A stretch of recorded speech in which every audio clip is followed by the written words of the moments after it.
Hi friends, నా పేరు Pavan. Welcome to my reviews తెలుగులో. Voting analysis video Wednesday official voting polls open అయిపోయాయి కదా. మార్నింగ్ చేద్దాం అనుకున్నా, బట్ మిడ్ నైట్ రివ్యూ చేసి పడుకునేసరికి 4:30 అయింది. సో లెగలేకపోయాను. పర్లేదు, యాజ్ ఆఫ్ నో 12:30 టైం 12:40 అయింది. ఈ టైంకి ఎలా ఉంది ఓటింగ్ పోల్స్లోని రిజల్ట్స్ ఏమైనా తారుమారయ్యాయా, ఎవరు టాప్లో ఉన్నారు, ఎవరు డేంజర్ జోన్లో ఉన్నారు, ఎవరు సేఫ్గా ఉన్నారు, ఇవన్నీ క్లియర్గా మాట్లాడుకుందాం. దానికంటే ముందు నా సైడ్ నుంచి చిన్న రిక్వెస్ట్ ఏంటంటే లైక్ చేసి చూడండి. ఎక్కువ మంది పుష్ వెళ్ళడానికి అవకాశం ఉంది, నాకు కూడా ఎంకరేజ్మెంట్లో ఉంటుంది. సో సుత్తి లేకుండా వెళ్ళిపోదాం. యాక్చువల్గా నిన్న ఒక ఓటింగ్ పోల్ది చెప్పాను, ప్రీ ఓటింగ్ పోల్ది. ఎందుకంటే ఆల్రెడీ ముందు ఓపెన్ చేస్తారు అన్అఫిషియల్ పోలింగ్ సైట్స్. ఎక్కడ బయట ఆన్లైన్ బ్రౌజర్స్లో అయినా సరే, యూట్యూబ్లో అయినా అక్కడ ఒక ట్రెండ్ ఉంది. ఇప్పుడు అఫీషియల్ కూడా అయిపోయింది అండ్ అన్అఫిషియల్ది కూడా. మనకు అఫీషియల్ ఎలాగో మనకు తెలియదు కాబట్టి అన్అఫీషియల్ దగ్గర ఎలా ఉందో చూస్తే దాన్ని బట్టి మనకి ట్రెండ్ ఎలా ఉంటుందో అర్థమవుతుంది. లాస్ట్ వీక్ కూడా అలాగే బేబక్ లాస్ట్లో ఉంది, బేబక్ ఎలిమినేట్ అయింది.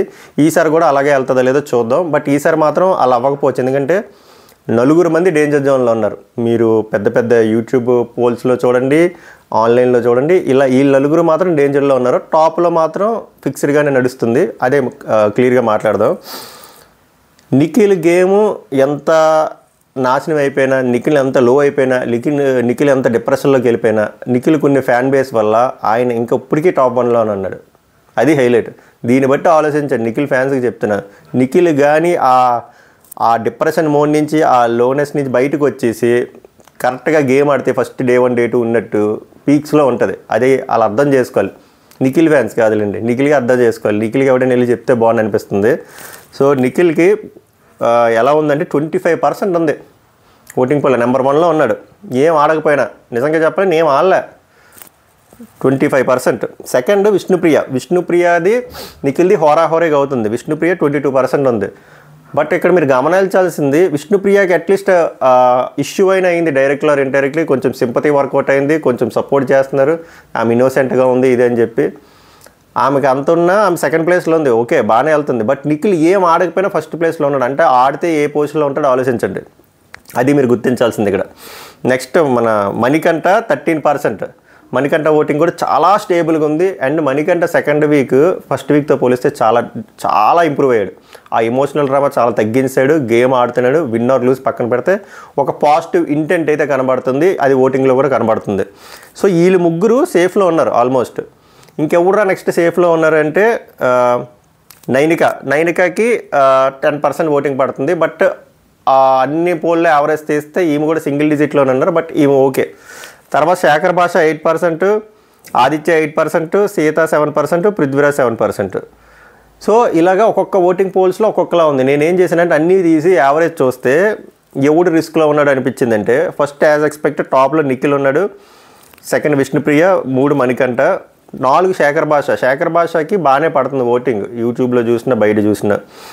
మెయిన్గా ఎక్కువ రిస్క్లో ఉన్నది ఎవరు అంటే పృథ్వీరాజ్ బాగా సింగిల్ డిజిట్లో ఉంది, 5%, 6% ఆ రేంజ్లో. తర్వాత సీత కూడా తక్కువలోనే ఉంది. ఆయిచ ఓము వీళ్ళు ముగ్గురు తక్కువే. ఇంకొంచెం అంటే నైనిక. బట్ నైనిక నాకు ఎందుకు సేవ్ అవుతుంది అనిపిస్తుంది ఆమె కొన్ని ఫాలోయింగ్కి. ఆయిచ ఓము, సీత, పృథ్వీరాజ్లో ఎవరైనా ఎలిమినేట్ అవ్వడానికి హై ఛాన్స్ ఉంది. ఎందుకంటే వీళ్ళు ముగ్గురికి చాలా చాలా చాలా తక్కువ పడుతుంది.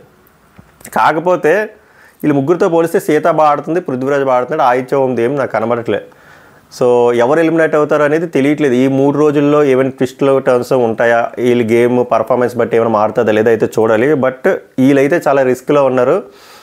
చూద్దాం వీళ్ళు ఈ ఓటింగ్ ప్రకారంగానే వెళ్తారా, లేదు మనకు అవసరం లేదు ఆదిత్య ఓం లేపేద్దాం వద్దు, సీతలు లేపేద్దాం అంటే మనం ఏం చేయలేం.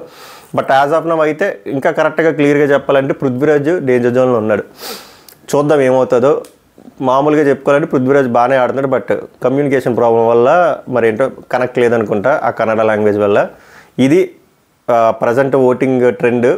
చూద్దాం రేపు ఎలా ఉంటుందో చూద్దాం. ఈరోజు టాస్క్లు అవుతున్నాయి కదా, నిన్న మెయిన్ ఎపిసోడ్ ఈరోజు టెలికాస్ట్ చేస్తారు. దానివల్ల ఏమైనా మార్పులు చేర్పులు ఉంటాయా, సీతకి ఏమైనా హెల్ప్ అవుతుందా, సీతకి మంచి ఎపిసోడ్ అది. సో చూద్దాం ఎలా ఉంటుందో.